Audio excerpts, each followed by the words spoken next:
L'occasion fut belle, mais malgré beaucoup de courage, Diekirch n'a pas réussi à la saisir. Elle pensait sans doute avoir le plus difficile.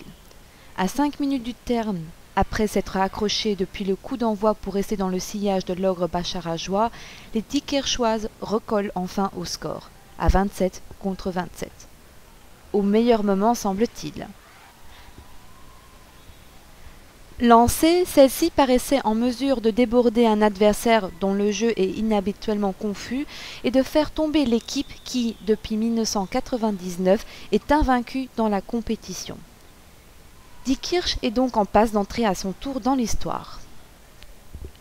Toutefois, quelques minutes plus tard, les sanglots succéderont aux rêves. L'histoire s'est répétée, mais cette fois l'épilogue est encore plus cruel. Après s'être incliné l'an passé au même stade de la compétition et qui plus est sur le même écart, les protégés de Carlo Zeimetz ont plié en toute fin de rencontre. Est-ce la déception ? Toujours est-il que l'entraîneur nordiste ne cachait pas son agacement vis-à-vis du duo arbitral.